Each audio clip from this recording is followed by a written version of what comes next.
আসসালামু আলাইকুম। আজ থেকে আমরা শুরু করছি 51তম বিসিএস পরীক্ষা প্রস্তুতি, প্রিলিমিনারি বিশেষ করে। তো এখানে আপনি একটা জিনিস লক্ষ্য করবেন যে ক্র্যাক প্রিভিয়াস এমসিকিউতে শুধু এমসিকিউ প্রশ্ন দেওয়া আছে, যা ব্যাখ্যা আপনার গভীরভাবে নেই, বা কিছু কিছু জিনিসের ব্যাখ্যা সামান্য থাকে, তাও হয়তো গণিতে পাওয়া গিয়েছে, কিন্তু ইংরেজি, বাংলা বা বাংলাদেশ বিশ্ববিদ্যালয়তে আমরা এরকম ব্যাখ্যা লক্ষ্য করতে পারিনি। তো আমি সিদ্ধান্ত নিয়েছি যে আপনার বিগত প্রশ্নগুলোর আলোকেই যদি এটা ব্যাখ্যা সহ পড়া যায়, তাহলে আমরা সবাই খুব উপকৃত হব। তো আপনারা আমার পড়াটা দেখলে বুঝতে পারবেন। তো শুরু করা যাক বাংলাদেশে যে সংবিধান প্রণয়নের ইতিহাস সম্পর্কে। তা বাংলাদেশের অস্থায়ী সংবিধান আদেশ কত তারিখে জারি করা হয়? সঠিক উত্তর 11 জানুয়ারি 1972 সালে। সহজ ব্যাখ্যা দেই। 1971 সালে 16 ডিসেম্বর বাংলাদেশ স্বাধীন হওয়ার পর 10 জানুয়ারি 1972 সালে বঙ্গবন্ধু শেখ মুজিবুর রহমান পাকিস্তান কারাগার থেকে মুক্ত হয়ে দেশে ফিরে আসেন, স্বদেশ প্রত্যাবর্তন দিবসে। দেশে ফেরার ঠিক পরের দিনই অর্থাৎ 11 জানুয়ারি 1972 সালে তিনি রাষ্ট্রপ্রধান হিসেবে এই অস্থায়ী সংবিধান আদেশ জারি করেন। কেন করা হয়েছিল? একটি যুদ্ধ বিধ্বস্ত নতুন দেশকে আইনি কাঠামোতে আনা এবং সংসদীয় গণতন্ত্র, প্রধানমন্ত্রী শাসিত সরকার ব্যবস্থা চালুর উদ্দেশ্যে এই আদেশ জারি করা হয়েছিল। বাংলাদেশে অস্থায়ী সংবিধান আদেশ জারি করেন কে? সঠিক উত্তর শেখ মুজিবুর রহমান। সহজ ব্যাখ্যা আপনাদেরকে দেই। স্বাধীনতার পর বাংলাদেশের প্রথম রাষ্ট্রপতি হিসেবে বঙ্গবন্ধু শেখ মুজিবুর রহমান এই আদেশটি জারি করেছিলেন। তৎকালীন সময়ে রাষ্ট্রপতি শাসিত ব্যবস্থা থেকে সংসদীয় শাসন ব্যবস্থা যাওয়ার জন্য তার এই ঐতিহাসিক সিদ্ধান্ত ছিল অত্যন্ত গুরুত্বপূর্ণ।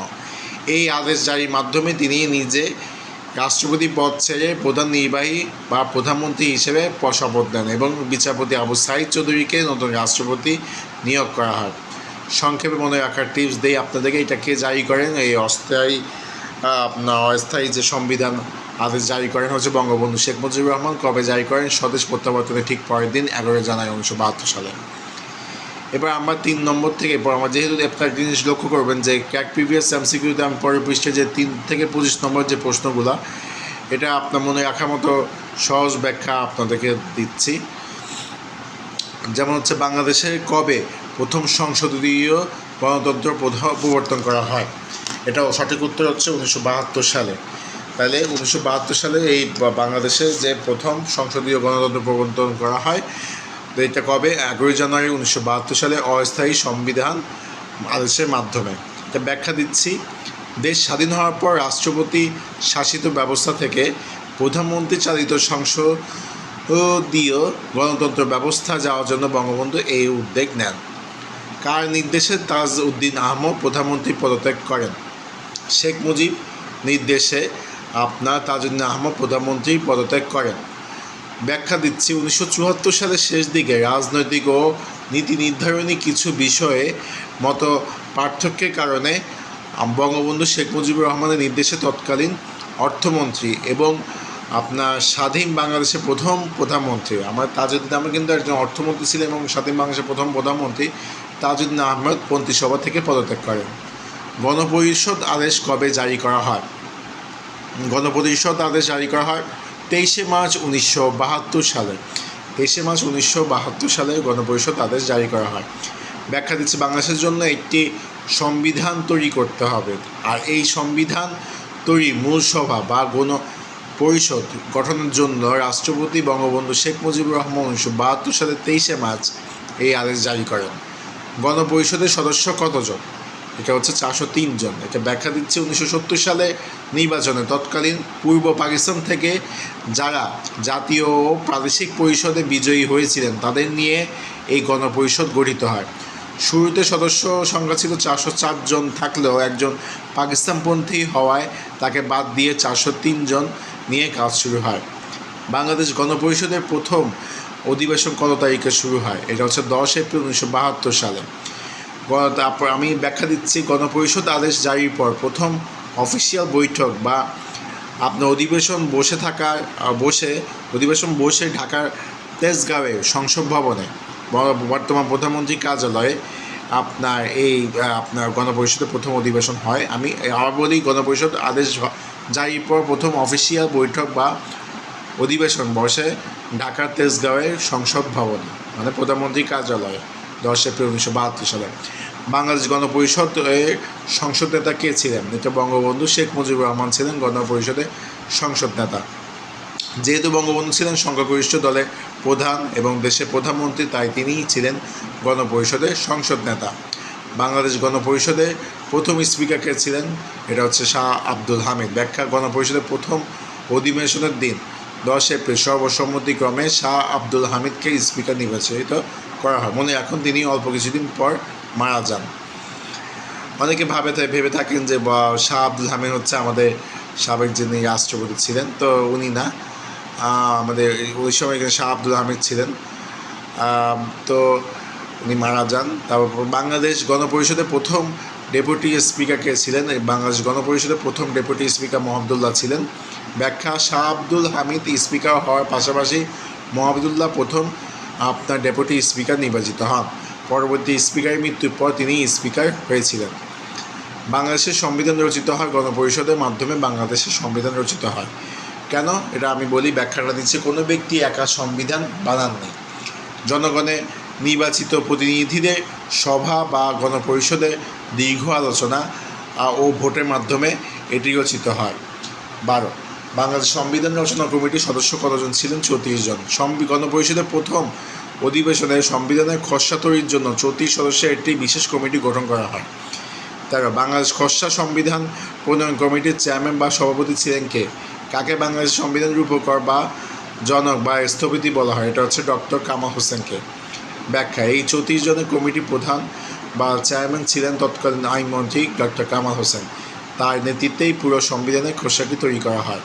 14. বাংলাদেশের সংবিধান রচনা কমিটি একমাত্র মহিলা সদস্যকে? এটা হচ্ছে বেগম রাজিয়া বানু।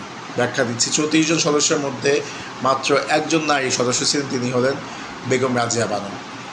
বাংলাদেশের সংবিধান রচনা কমিটি একমাত্র বিরোধী দলীয় সদস্য কে ছিলেন? মানে গণপ্রজাতন্ত্রী বাংলাদেশের সংবিধান রচনা কমিটি একমাত্র বিরোধী দলীয় সদস্য কে ছিলেন? এটা হচ্ছে আপনার সুরঞ্জিত সেনগুপ্ত। ব্যাখ্যা: কমিটির বাকি সবাই আওয়ামী লীগের সদস্য বা সমর্থক হলেও সুরঞ্জিত সেনগুপ্ত ছিলেন ন্যাপ মানে মুজাফফর দল থেকে আসা একমাত্র বিরোধী দলীয় সদস্য। বাংলাদেশের সংবিধান কত সালে, কোন সালে প্রণীত বা রচিত হয়? 1972 সালে। ব্যাখ্যা দেই। মাত্র 10-11 মাসে অক্লান্ত পরিশ্রমে 1972 সালেই বাংলাদেশের মূল সংবিধান লেখার কাজ সম্পন্ন হয়।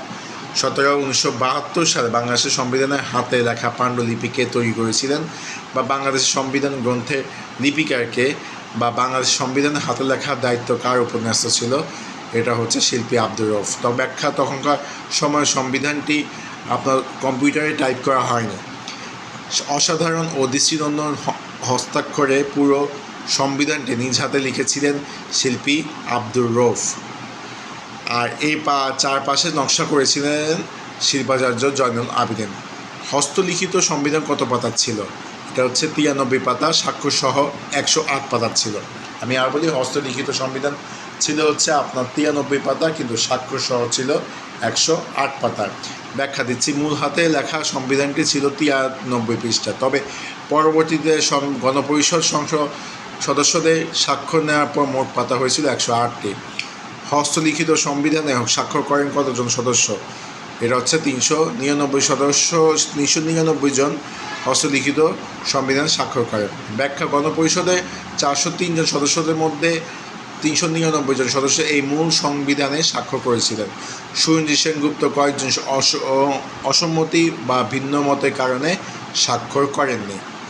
বাংলাদেশের সংবিধান সর্বপ্রথম কোন তারিখে গণপরিষদে উত্থাপিত হয়? বাংলাদেশ সংবিধান সর্বপ্রথম 12 অক্টোবর 1972 সালে গণপরিষদে উত্থাপিত হয়। ব্যাখ্যা: ডক্টর কামাল হোসেনের কমিটি খসড়াটি চূড়ান্ত করার পর প্রথমবার গণপরিষদের টেবিলে আলোচনার জন্য পেশ বা উত্থাপন করেন 12 অক্টোবর। গণপ্রজাতন্ত্রী বাংলাদেশ সংবিধানে জাতীয় সংসদে গৃহীত হয় কবে? মানে গণপ্রজাতন্ত্রী বাংলাদেশের সংবিধান জাতীয় সংসদে গৃহীত হয় কবে? মানে তৎকালীন সময়ে একে গণপরিষদ বলা হতো। তো 18 কার্তিক 1379 বঙ্গাব্দে 18 কার্তিক 1379 বঙ্গাব্দে আপনার গণপ্রজাতন্ত্রী বাংলাদেশের সংবিধান জাতীয় সংসদে গৃহীত হয়। ব্যাখ্যা, এটি বাংলা তারিখ, তারপর ইংরেজি তারিখ হবে হচ্ছে 4 নভেম্বর। 18 কার্তিক 1379 বঙ্গাব্দ এটা বাংলা তারিখ, আর একটা হচ্ছে আপনার ইংরেজি হচ্ছে 4 নভেম্বর 1972 তারিখে। বাংলার রূপ হলো 18 কার্তিক 1379 বঙ্গাব্দ। বাংলাদেশের সংবিধান কোন তারিখে গণপরিষদে গৃহীত হয়? কত সালে গণপ্রজাতন্ত্রী বাংলাদেশের সংবিধান গণপরিষদে গৃহীত হয়? এটা হচ্ছে বাংলাদেশ সংবিধান 4 নভেম্বর 1972 সালে গৃহীত হয়। তো আপনার 4 নভেম্বর 1972 সালে গণপ্রজাতন্ত্রী বাংলাদেশের সংবিধান গণপরিষদে গৃহীত হয়। ব্যাখ্যা, গণপরিষদে দীর্ঘ আলোচনার পর 4 নভেম্বর তারিখে সংবিধানটি চূড়ান্তভাবে পাস বা গৃহীত হয়। এই জন্য 4 নভেম্বরকে সংবিধান দিবস বলা হয়ে থাকে। গণপ্রজাতন্ত্রী বাংলাদেশের সংবিধান দিবস কত তারিখে সংবিধান দিবস হিসেবে পালন করা হয়? এটা হচ্ছে আপনার 4 নভেম্বর।